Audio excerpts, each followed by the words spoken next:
l'art du regard. Dans la première lecture de ce jour, Myriam et Aaron voient d'un mauvais œil le mariage entre Moïse et une Éthiopienne. Dans l'évangile de ce jour, Pierre marche sur les eaux en direction de Jésus. Mais voyant le vent contraire, il prit peur et commença à couler. Dans ces deux textes, notre regard est interpellé. Que regardons-nous? Comment regardons-nous? Pourquoi regardons-nous? D'où notre thème, l'art du regard. C'est un thème que nous avons choisi pour dire que la lampe du corps, c'est l'œil. Si donc ton œil est sain, ton corps tout entier sera lumineux. Mais si ton œil est malade, ton corps tout entier sera ténébreux. Si donc la lumière qui est en toi est ténèbre, quelle ténèbre? Matthieu 6, 22 à 23. D'après ce texte, il est très important de savoir bien regarder. Avec un œil sain, on est dans la lumière. Avec un œil malade, on est dans les ténèbres. C'est le problème des yeux. Comment est-ce que tu regardes? Pourquoi est-ce que tu regardes? Quand est-ce que tu regardes? C'est très important. Premier point, le mauvais regard de Myriam. Aaron et Myriam critiquent leur frère Moïse pour la femme couchite, la femme éthiopienne qu'il avait épousée. Une question de racisme, une question de tribalisme. Ils n'étaient pas contre le mariage. Ils étaient contre le mariage avec une Éthiopienne, une couchite, une négresse. Leur critique ne s'arrêta pas à la race de la femme, à ses origines. Ils vont aller jusqu'à toucher à l'essence du ministère de Moïse. Car en Nombre 12, 2, il dit ceci. Yahweh ne parlerait-il donc qu'à Moïse? N'a-t-il pas parlé à nous aussi? On entend ça dans la bouche des chrétiens. Quand un chrétien veut mépriser un prêtre, il dit, il n'y a que lui comme prêtre. Est-ce que Dieu ne parle que par lui? Ça ne date pas d'aujourd'hui. Parce que le mépris, c'est ça. Quelqu'un peut s'attacher à un homme de Dieu par mépris pour tel autre. C'est ça. Mais il va dire non, je suis là. Mais dans le fin fond de son cœur, il a répété Nombre 12, 2. Dieu ne parle pas qu'à. Alors là, il touche à l'essence du ministère. Dieu ne te parle pas seulement à toi. Donc Dieu nous parle aussi à nous. Dieu devait nous consulter. Moi aussi, Aaron, j'ai reçu un appel. Moi aussi, Myriam, j'ai un appel. Alors, Dieu ne te parle pas qu'à toi. Pour épouser cette femme, tu devais nous consulter. Les chrétiens aussi disent ça. Que les prêtres nous consultent. Que l'homme de Dieu nous consulte. Dieu ne parle pas qu'à lui. Dieu nous parle aussi à nous. Le nivellement par le bas. Cette question montre bien que ce mariage de Moïse vient d'une révélation. C'est-à-dire Moïse leur a dit, Dieu m'a révélé d'épouser cette Éthiopienne. Malgré la loi qui interdit aux Juifs d'épouser les étrangères, moi, Dieu m'a dit d'épouser cette Éthiopienne. Et ils disent, pas de question. S'il t'a dit à toi, qu'il nous dise aussi à nous. Mais nous n'allons pas te croire comme ça. Dieu ne te parle qu'à toi. Il ne nous a pas parlé à nous. Myriam et Aaron sont en train de contester Moïse en se mettant sur le même pied d'égalité que lui. D'où l'intervention musclée de Dieu. Dieu intervient de façon musclée. Écoutez donc mes paroles. S'il y a parmi vous un prophète, c'est en vision que je me révèle à lui. C'est dans un songe que je lui parle. Il n'en est pas ainsi de mon serviteur Moïse. Toute ma maison lui est confiée. Je lui parle face à face, dans l'évidence, non en énigme. Il voit la forme de Yahweh. Pourquoi avez-vous osé parler contre mon serviteur Moïse? Nombre 12, 6 à 8. Le texte se termine mystérieusement. La colère de Yahweh s'enflamma contre eux. Il partit et la nuée quitta la tente. La nuée quitte la tente. Voilà que Myriam était devenue lépreuse, blanche comme neige.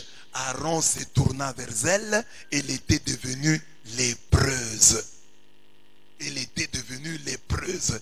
Et un lépreux, c'est une personne ostracisée, mise au banc de la société, mise en quarantaine. Une personne isolée, avec qui les gens ne veulent pas frayer. Une personne bloquée. De ce texte, nous retenons les enseignements suivants. 1. Tu ne découvriras pas la nudité de ton père. Lévitique 18, 7. Parler de la femme de l'homme de Dieu, c'est traiter des choses relatives à son sexe. Tout ce qui est relatif à l'intimité de l'homme de Dieu. Parce qu'aujourd'hui, les chrétiens, si tu entends seulement, on dit, il y a une vidéo qui circule de tel homme de Dieu avec une femme. On les a surpris en flagrant délit d'eux. Tu vas chercher à voir ou tu vas dire, je ne verrai pas cette vidéo. Chacun se pose la question. On dit seulement qu'il y a une vidéo qui circule de ton père spirituel avec une femme. La vidéo est là. Je l'ai ici. Tu vas regarder ou tu ne vas pas regarder? Chacun peut se poser la question. Tu apprends. Oh, tel frère, même pas ton père spirituel, hein, un frère qui est un chanteur, un musicien chrétien. Tel musicien chrétien, on l'a surpris, il y a une vidéo, je l'ai ici. Je te montre. Tu vas regarder, tu ne vas pas regarder. En ce sens, découvrir la nudité du père de l'homme de Dieu, c'est le péché de Cam, fils de Noé. Noé, le cultivateur, commença de planter la vigne. Ayant bu du vin, il fut enivré et se dénuda à l'intérieur de sa tente. 2 fautes qu'il a commises. Première faute, il s'enivre. Deuxième faute, il se déshabille. C'est Noé. On l'appelle dans la Bible le prédicateur de la justice. Le prédicateur de la justice s'enivra et se déshabilla dans sa tente. Cam, père de Canaan, vit la nudité de son père. Il pouvait se taire, mais il avertit ses 2 frères au dehors. C'est ça sa faute. Le papa était en faute en s'enivrant et en se déshabillant. Ça c'est la faute du père. L'enfant a vu, c'est un accident. Ça peut arriver. Mais l'enfant avertit ses 2 frères au dehors. Le texte ne dit pas en quel terme il en parla. Mais la suite va nous montrer qu'il en parla avec dédain. Mais Sem et Japheth, ayant entendu parler de la nudité découverte de leur père, qu'est-ce qu'ils firent? Ils prirent le manteau, qu'ils mirent tous 2 sur leur épaule, et marchant à reculons, couvrirent la nudité de leur père. Leur visage était tourné en arrière et ils ne virent pas la nudité de leur père. Ils refusèrent de voir. Pourtant leur frère, Cam leur a dit, venez voir, il y a une vidéo ici. Et refusèrent de regarder. Lorsque Noé se réveilla de son ivresse, il apprit ce que lui avait fait son fils le plus jeune. C'était le cadet. Son fils le plus jeune. Et il dit, maudit soit Canaan, qu'il soit pour ses frères le dernier des esclaves. Il dit aussi, béni soit Yahweh, les dieux de Sem, et que Canaan soit son esclave. Que Dieu mette Japheth au large, qu'il habite dans les tentes de Sem, et que Canaan soit son esclave. Genèse 9, 20 à 27. Tu te demandes parfois aujourd'hui, oh, comment ma vie est comme ça? Ces histoires ici, tu t'es compliqué la vie sur ce chapitre. On vous prêche ça. Vous allez dire non, mais ce sont les abbés qui prêchent, ils veulent justifier leur mal. C'est bon, fais ce que tu veux. Mais c'est ici dans la Bible. Moi, je n'ai pas écrit la Bible. La Bible est là. Noé était en erreur, il s'est enivré. Noé était en erreur, il s'est déshabillé. Cam a vu, par accident. Mais Cam en a parlé. Pas par accident. Là, c'était maintenant par intention. Et le papa, réveillé de son ivresse, le maudit. Et il est maudit. Et il bénit les autres qui n'ont pas osé découvrir la nudité de leur père. C'est le moment de se poser la question sur notre identité. Qui sommes-nous lorsque la nudité de nos pères spirituels est en jeu? Sommes-nous des Cam? Sommes-nous des Sem? Ou sommes-nous des Japhet? Que chacun se pose la question. Quand tu te retrouves dans un milieu, tu es dans un bar, on parle des histoires des prêtres, vraies ou supposées. Comment tu te sens? Dans la posture de Cam, dans celle des Japhet ou dans celle de Sem? Dans la Bible, il y a un autre cas. Les enfants de Bethel. Et ils n'ont même pas parlé de la nudité. Et ils ont parlé de la calvitie. Ils se sont moqués du prophète Élisée parce qu'il était chauve. Et Élisée les a maudits. Parce qu'ils ont parlé de la calvitie de l'homme de Dieu. Ils ont été maudits. Et des ours sortis de nulle part les ont bouffés. Quel est ton regard? Tu as un regard de Cam, tu as un regard de Japhet, tu as le regard de Sem. Sem et Japhet, on dit non, non. Nous, on ne va même pas voir. Qui sommes-nous? Cam, Sem ou Japhet? Ah, voilà la question. Non, non, non, je voudrais être Sem et Japhet. Je voudrais être celui qui refuse de découvrir la nudité de son père. Je veux être celui qui, dès qu'on parle des choses comme ça, j'ai même la nausée, je quitte cet endroit. Quand je rencontre quelqu'un dans ma vie qui n'aime que parler de ça, c'est ça son sujet favori, je ne frayerai plus avec lui. Il ne me verra pas dans sa vie. Parce qu'il est source de malédiction pour moi et pour ma famille. J'ai dit aux petits ici, regardez les familles d'où vous venez. Demandez à vos parents. Ils doivent avoir commis des fautes contre ceux dont je parle ici. Mais vous ne tombez pas dans les mêmes erreurs. Tu ne toucheras pas à l'onction de l'homme de Dieu. Aaron et Myriam étaient plus âgés que Moïse. Moïse leur était familier. Ils ont grandi ensemble. Moïse était l'homme le plus humble que la terre ait porté. Nombre 12, 3. Aaron et Myriam profitèrent de leur âge et de l'humilité de Moïse pour dire des choses au sujet du mariage de ce dernier avec la Couchite. Ils allèrent jusqu'à toucher à son onction en se mettant sur le même pied d'égalité que lui. Dieu s'éleva lui-même pour leur dire que les onctions et les alliances sont différentes les unes des autres. Il y en a toujours que le Seigneur oint d'une huile de joie par privilège sur leurs collègues. Nous pouvons tous avoir l'onction baptismale, l'onction sacerdotale, l'onction de la confirmation. Mais la Bible dit, Psaume 45, 8, il y a des gens que Dieu oint d'une huile de joie par privilège sur leurs collègues. Il y a toujours une onction qui est au-dessus de l'onction. Et l'on devrait, en matière d'onction, se comporter comme David, qui crut jusqu'au bout à l'onction de Saül, le roi dont il devait prendre le trône. Quand il avait l'occasion de tuer ce roi qui lui en voulait tant, il se disait, je ne porterai pas la main sur mon Seigneur, car il est loin de l'Éternel. 1 Samuel 24, 10. Et lorsqu'un Amalécite crut gagner la faveur de David en s'attribuant le meurtre du roi Saül, il reçut cette volée de bois vert. Comment n'as-tu pas craint de porter la main loin de l'Éternel et de lui donner la mort?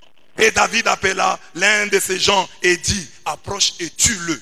Cet homme frappa l'Amalécite qui mourut. Et David lui dit, que ton sang retombe sur ta tête, car ta bouche a déposé contre toi, puisque tu as dit, j'ai donné la mort à loin de l'Éternel. 2 Samuel 1, 14 à 16. Bien-aimé, regardez ce texte.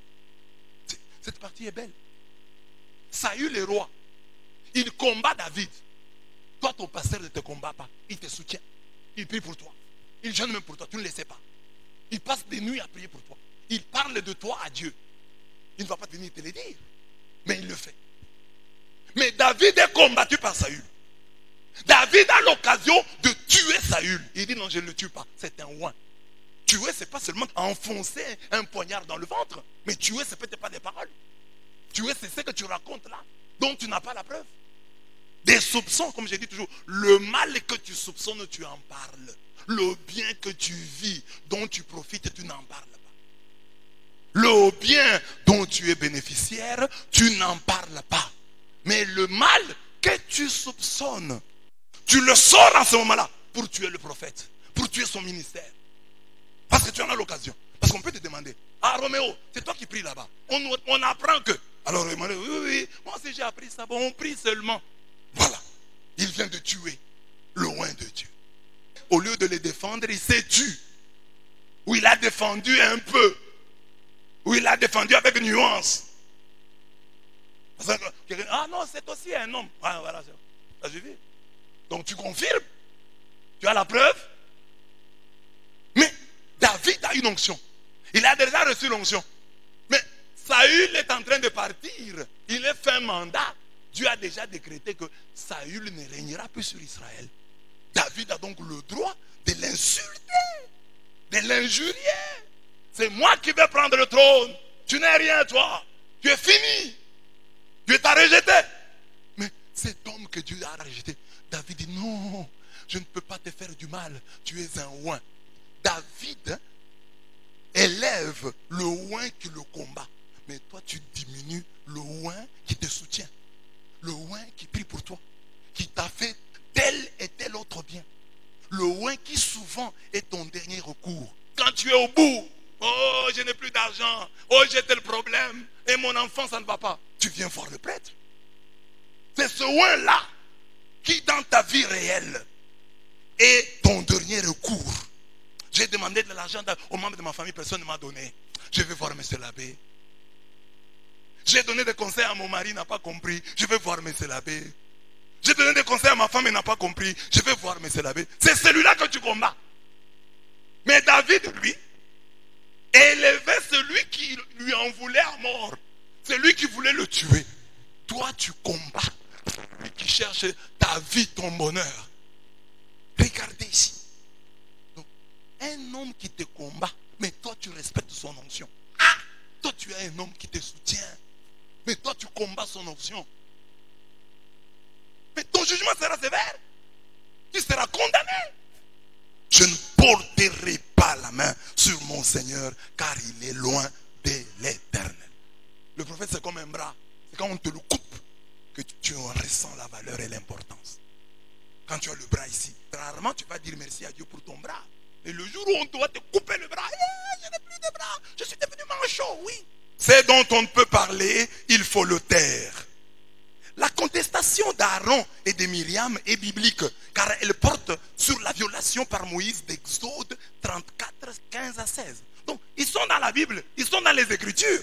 Parce que la Bible dit, garde-toi de faire alliance avec les habitants du pays, de peur que, se prostituant à leur Dieu et leur offrant des sacrifices, ils ne t'invitent et que tu ne manges de leurs victimes, de peur que tu ne prennes de leurs filles pour tes fils, et que leurs filles, se prostituant à leur Dieu, n'entraînent tes fils à se prostituer à leur Dieu. Donc le mariage avec les étrangers, les étrangères est interdit.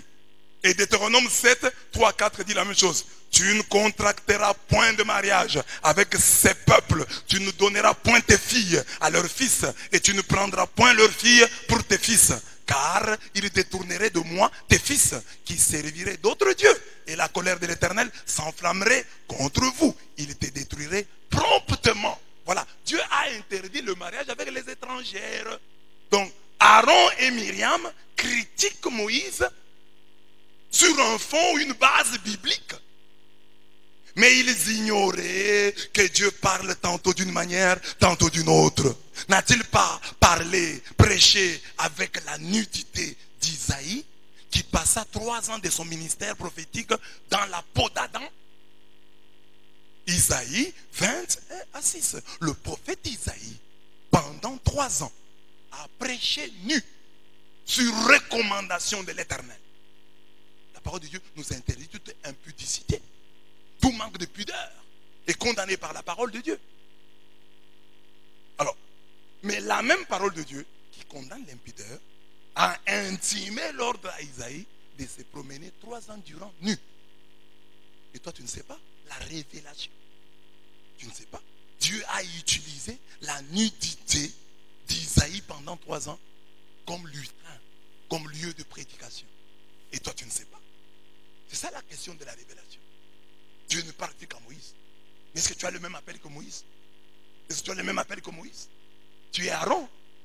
On t'a sauvé des eaux. Tu es Aaron.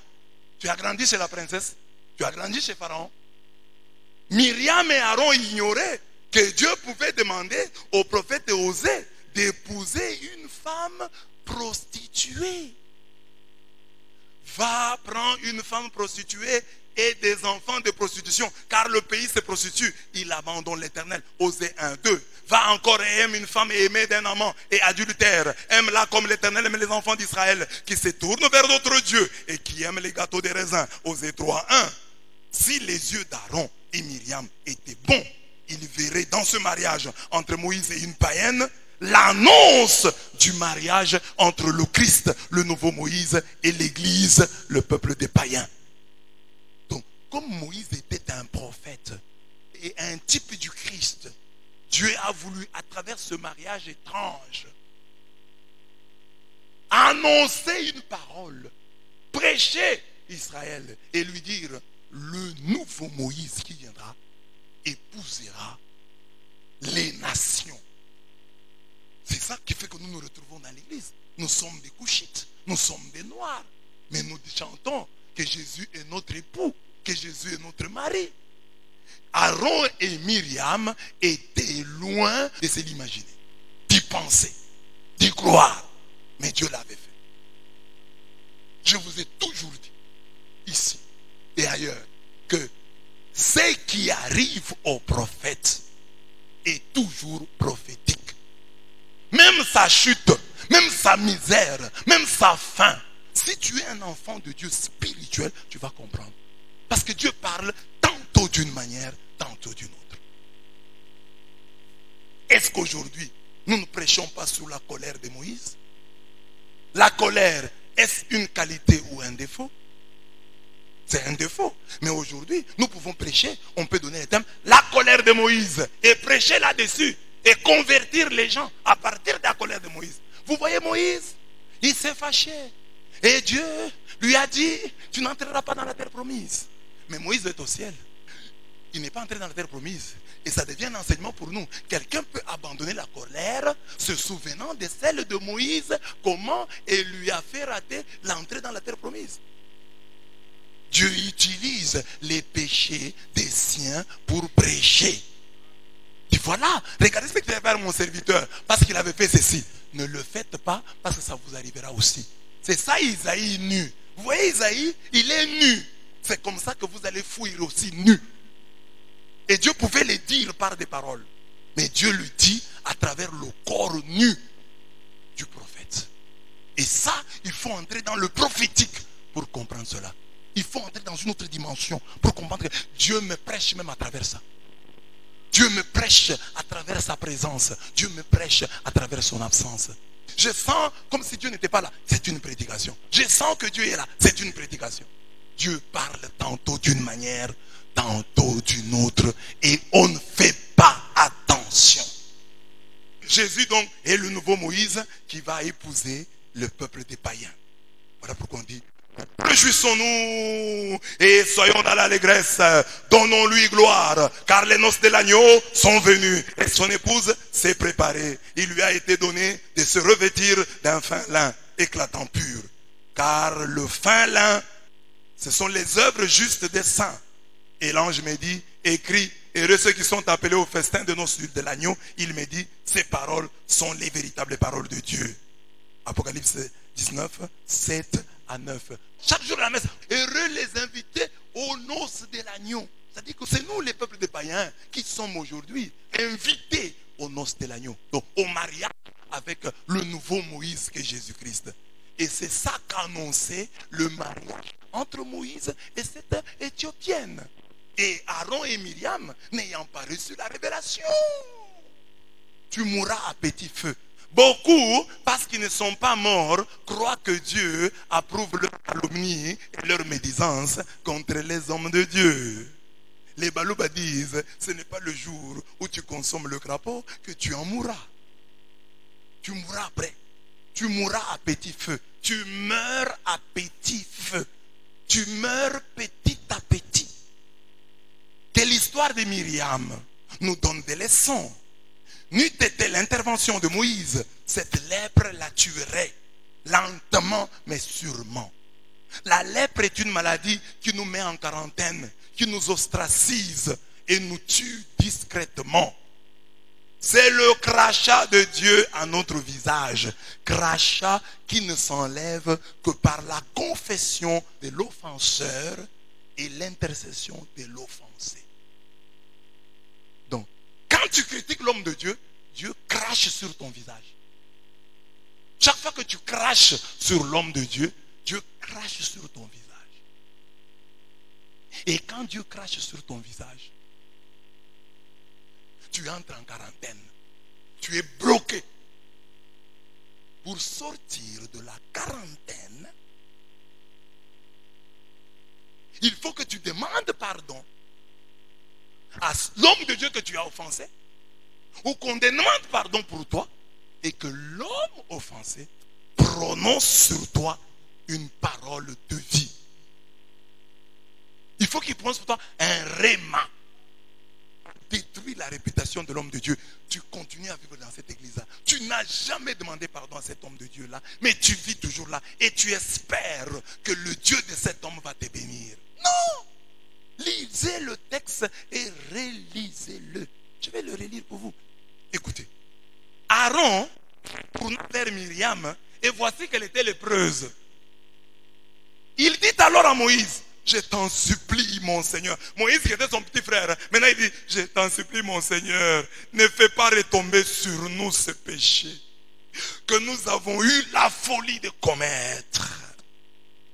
Que Myriam ne soit pas comme l'enfant mort-né, dont la chair est à demi rongée.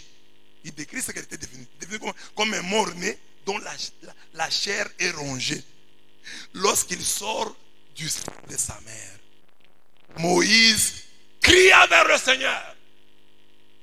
Dieu, je t'en prie, guéris-la. Il y a des chrétiens qui critiquent le prêtre. Ils rentrent chez le prêtre et disent, oh, j'ai critiqué les hommes de Dieu.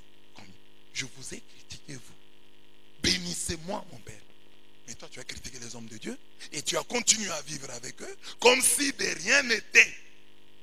Ils ont continué à te considérer comme leur frère, comme leur fils spirituel. Ils se sont même vantés. J'ai un fils spirituel, il s'appelle tel. Et c'est ce fils-là qui chaque jour-ci décortique la nudité de son père. Combien de prêtres dans ta vie tu as critiqué? Combien de prêtres dont tu as détruit le ministère et tu leur as déjà demandé pardon? Oh, ma vie est bloquée. Tu es Myriam. Tu es Myriam. Et Myriam, j'ai prêché ici, en te bloquant, tu nous bloques. Myriam a empêché, parce que Myriam a été mise en quarantaine. Et tout le temps qu'elle est restée lépreuse, oh, on l'a mise hors du camp. Et tant qu'elle était hors du camp, le peuple n'a pas avancé. L'exode s'est arrêté parce que Myriam était lépreuse. Ta lèpre va empêcher notre avancée.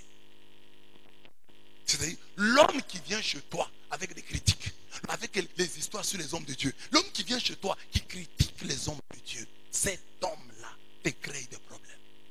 L'homme qui vient chez toi avec des informations, vraies ou supposées, sur les hommes de Dieu, ces blocs et tes blocs. Et j'ai dit ici, quel que soit l'homme de Dieu, quelles que soient ses erreurs, Saül voulait tuer David. Mais David a continué à respecter son onction. Donc, je t'appelle David. Et j'appelle l'homme de Dieu que tu combats, Saül. Et je te dis, bon, il est Saül, il est mauvais, il est Saül. Mais toi, sois David. Si lui est Saül, toi, sois David. Respecte l'onction. C'est tout.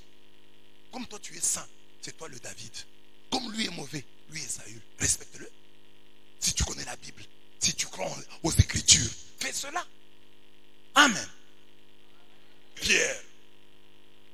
Là, je dis seulement que après la multiplication des pains dont nous avons parlé hier, Jésus multiplie les pains. Il peut dire, oh, j'ai multiplié les pains, c'est fini. Après la multiplication des pains, Jésus marche sur les eaux.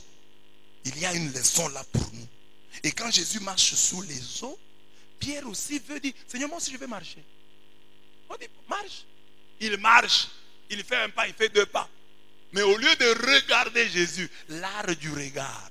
Dans la première lecture, nous avons dit que Aaron et Myriam regardent mal la femme, la sexualité de l'homme de Dieu Moïse.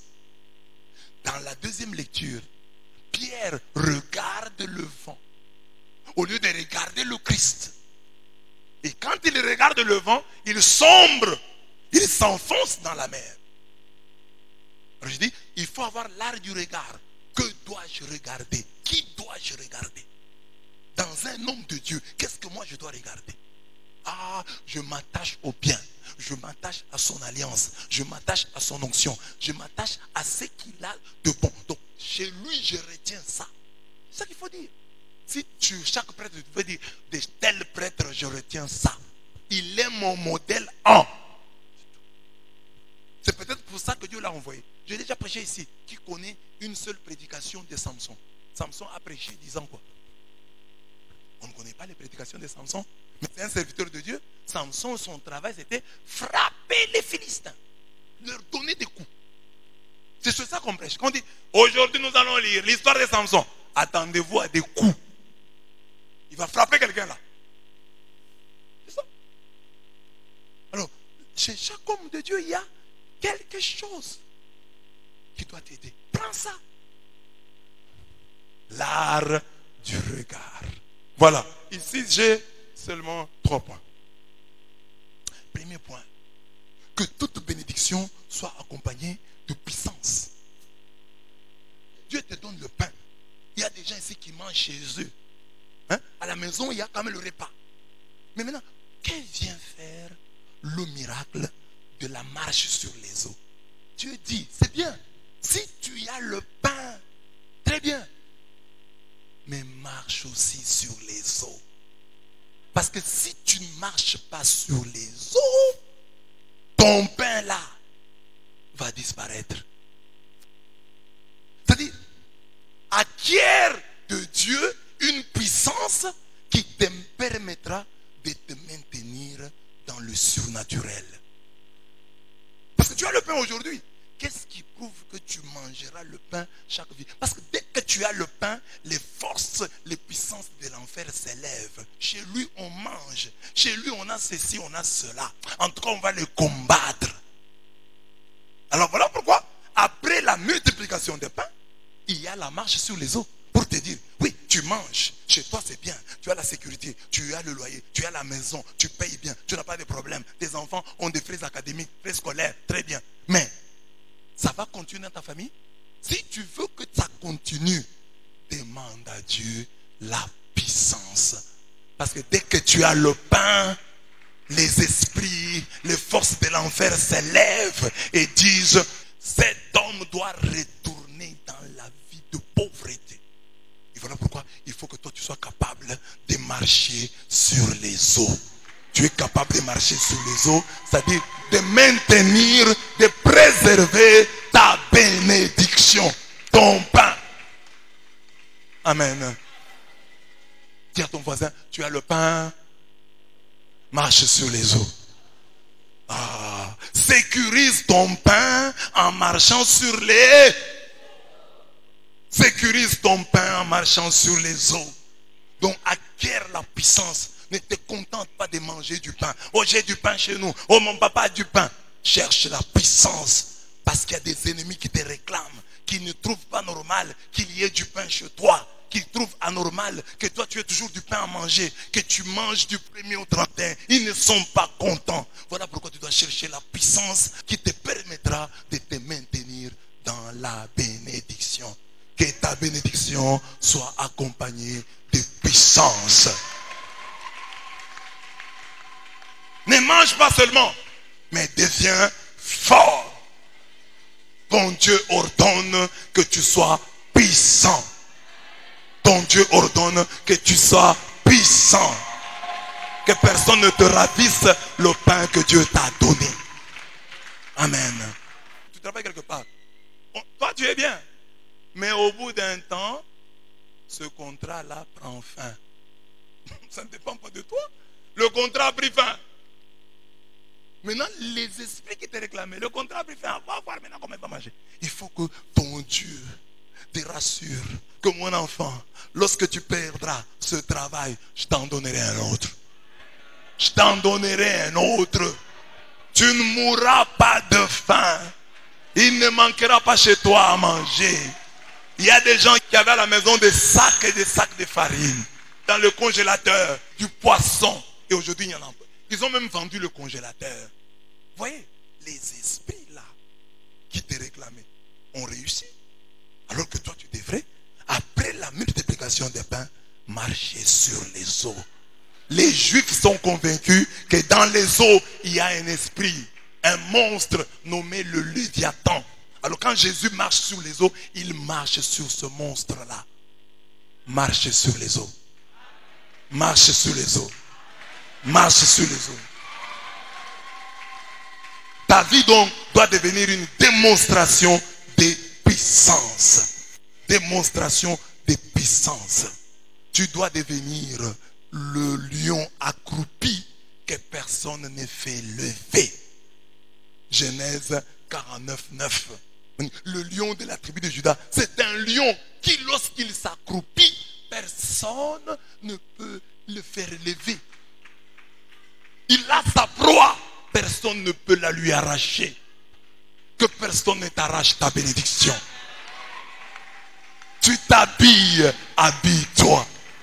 De mieux en mieux, de plus en plus. Que personne ne t'arrache ta bénédiction. Tu manges, mange de mieux en mieux. Mange de plus en plus. Sache qu'il y a des esprits qui te réclament.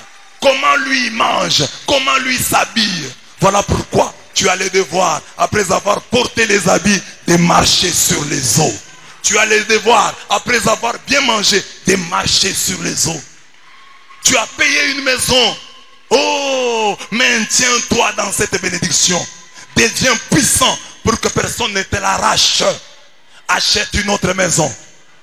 Construis une autre. Va de maison en maison. Amen. Tu as trouvé un travail. Lorsque ce travail-là n'existe plus, que Dieu t'en donne un autre. Et plus avantageux que le premier. Va de gloire en gloire. De mieux en mieux. C'est ça la marche sur les eaux. Ne te contente pas de la multiplication des pains. Après la multiplication des pains, il y a un Dieu qui te fait marcher sur les eaux. Il y a des chrétiens qui sont satisfaits. Oh, moi je mange du 1er au 31. Donc je suis bien. Non. Oh, j'ai des habits, je suis bien. Non. Ton Dieu ordonne que tu sois puissant. Sois puissant pour que personne ne vienne te ravir le pain, la grâce que Dieu t'a déjà donnée. Maintiens-toi dans la bénédiction. Deviens puissant. Marche sur les eaux. Beaucoup de gens ont négligé ça. Ils ont cru que comme j'ai du pain, donc Dieu m'a béni. Mais une bénédiction sans puissance, c'est une bénédiction qu'on peut perdre à tout moment. La bénédiction doit être accompagnée de puissance. Jésus a donné à Pierre le pouvoir de marcher sur les eaux comme son maître. Mais lorsque Pierre fait déjà 2 pas, les terroristes nommés diables l'effraient, le distraient avec un vent fort. La peur écourte sa victoire. Regardons donc Jésus qui nous ordonne de marcher sur les eaux. Ne regardons pas le diable qui veut nous effrayer avec des vents impétueux. Regardez Jésus, c'est dire à nos problèmes la grandeur de notre Dieu. Et non présenter à Dieu la grandeur de nos problèmes. Disons à nos problèmes que nous avons un grand Dieu. Mais ne disons pas à Dieu que nous avons des grands problèmes. Non. Ne regarde pas les vents. Regarde l'Éternel. Regarde l'Éternel le Tout-Puissant. Ne regarde pas le vent. Fixe ton regard sur le Tout-Puissant. Je ne regarde pas les vents. Oh, il y a ceci, il y a cela. Oh, il y a le tribalisme, il y a ça. Ne regarde pas ça. Regarde le puissant. Regarde le puissant de Jacob. Ne regarde pas le vent. Regarde le Tout-Puissant. Regarde le Tout-Puissant. Et quand tu regardes le Tout-Puissant, tu avances. Ne commets pas l'erreur de t'arrêter sur les difficultés. Avance. Les obstacles, comme je vous le disais, sont des conditions sine qua non du miracle. On parle du miracle que quand il y a obstacle. Sans obstacle, il n'y a pas de miracle. Ce sont les obstacles qui créent l'atmosphère du miracle. Alors quand tu vois les obstacles, tu dis, ah, il y a un miracle sur mon chemin. Pourquoi tu dis qu'il y a un miracle sur ton chemin? Parce que je viens de voir un obstacle. Chaque fois que moi je vois un obstacle, je me dis, donc il y a un miracle qui se profile à l'horizon. À l'horizon de chaque obstacle, il y a un miracle. Amen. Touche le bord du vêtement de Jésus. Toucher le bord du vêtement de Jésus, c'est agir comme les gens de Génézareth qui prièrent Jésus de leur permettre seulement de toucher le bord de son vêtement. Et tous ceux qui le touchèrent furent guéris. Matthieu 14, 36. Quand Jésus traverse les eaux, les gens de Génézareth lui font cette prière. Permets-nous de toucher le bord de ton vêtement. Ces gens sont terribles. Hein? Voilà la prière qu'ils font. Ils ne disent pas Jésus, impose-nous la main. Non. Viens dormir chez nous. Non. Organise 9 jours de prière pour nous. Non. Organise une longue séance de délivrance pour nous. Non. Ils disent, permets-nous seulement de toucher la frange de ton vêtement. Permets-nous seulement de toucher le bord de ton vêtement. Acclamons pour ces gens de Génézareth. Quelle prière! Seigneur, je n'ai pas besoin que tu me touches. Permets-moi de toucher la frange, le bord de ton vêtement. C'est-à-dire, ils étaient convaincus d'une chose. Ceux qui ont l'art du regard, ceux qui ont des yeux pour voir, savent que tout ce qui appartient à Jésus est porteur de vie, de joie et de bonheur. Ils sont convaincus que les riens qui viennent de Jésus sont plus puissants que les biens, que les beaucoup, que les trop qui viennent des hommes.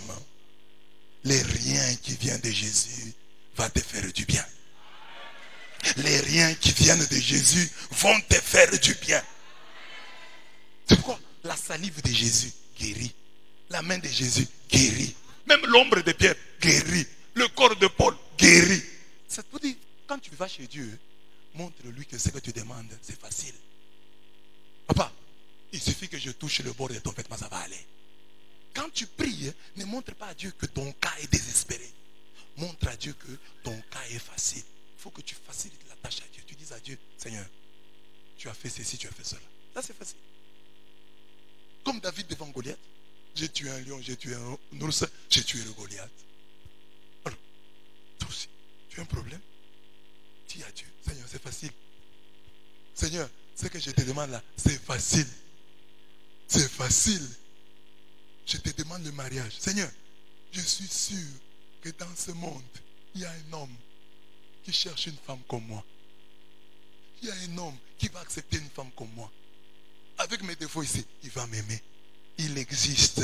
Avec ma taille ici, il va m'aimer. Avec mon visage ici, quelqu'un va m'aimer. Ce que je te demande, qu'il soit seulement sur le chemin de ma vie. Qu'il soit seulement dans mon périmètre. C'est tout ce que moi je te demande. C'est simple, Seigneur. Si nous nous rencontrons, ça va aller. Mais toi, Seigneur, j'ai déjà 36 ans. 36 ans, c'est beaucoup, papa. Je vais faire quoi? Les hommes d'aujourd'hui commencent à préférer les jeunes. Oh Seigneur, moi maintenant j'ai 36 ans. Je vais aller où, papa? Je vais aller où, Seigneur? Je dis, tu ne comprends pas le mystère de Génézareth. Les gens de Génézareth ont dit, papa, nous ne te demande pas la main. Nous ne te demande pas le bras. Nous ne te demande pas quoi. On ne te demande même pas de nous toucher. On te demande à toi de nous laisser te toucher. Pas toi, pas le vêtement, mais le bord de ton vêtement. Nous ne voulons même pas toucher tout le vêtement. Le bord de ton vêtement. C'est ça que nous voulons toucher.